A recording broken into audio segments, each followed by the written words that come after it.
Magandang araw mga bata! Ang ating asignatura sa araw na ito ay Edukasyon sa Pagpapakatao o ESP. At ang aking tatalakayin ay tungkol sa pagbibigay tulong sa nangangailangan. At tayo po ay nasa Quarter 2, Week 1 and 2. Ako po ang Teacher Lani.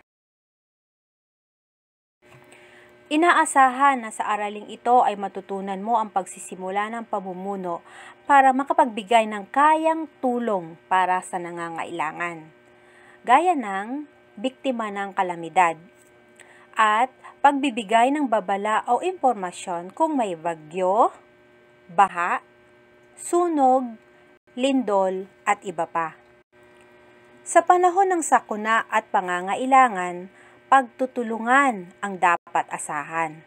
Napatunayan nating mga Pilipino na isa tayo sa mga pinakamatulungin na tao sa mundo.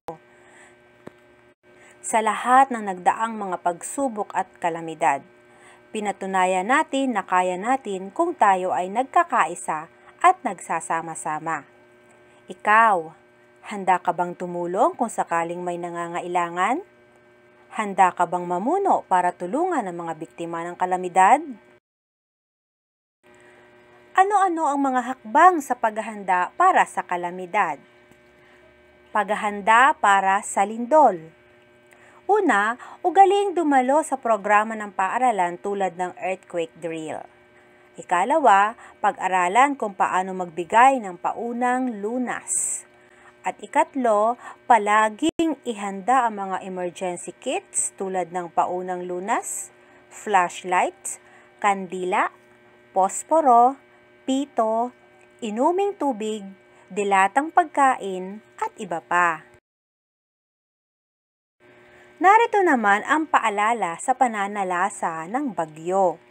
Una, ugaliin ang pakikinig sa radyo at telebisyon para sa mga balita mula sa Pag-asa hinggil sa parating na bagyo.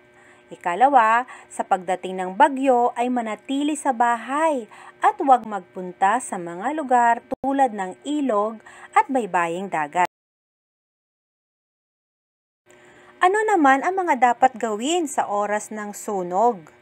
Una, habang maliit pa ang apoy ay subukan na itong apulahin.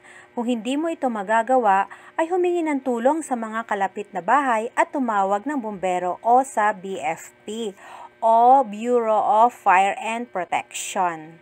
Ikalawa, kung ikaw ay nasa ikalawang palapag o pataas, hintayin ang bumbero upang ikaw ay masaklolohan. Huwag tumalon, maliban na lamang kung ito na lamang ang paraan para mailigtas ang sarili. Ano naman ang dapat gawin sa panahon ng pandemya? Gaya ng nararanasan natin sa panahon ngayon, ang tungkol sa COVID-19.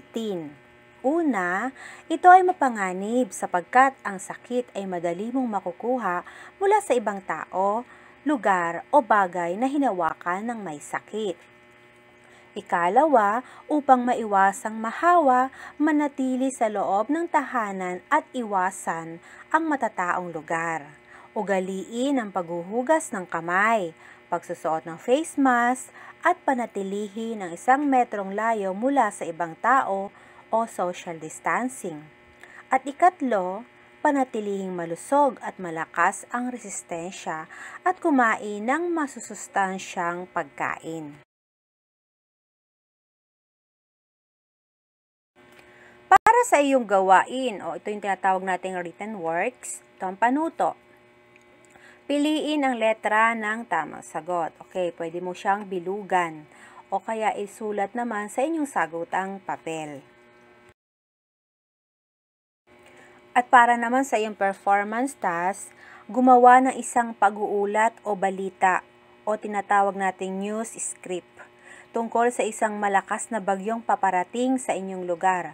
Kailangan mong mabigyan ng babala ang iyong mga kabarangay. Okay, nasa ibaba o gawin ninyong gabay ang rubric sa paggawa ng news script.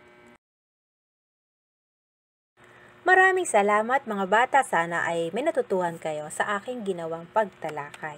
Ako po ang Teacher Lani.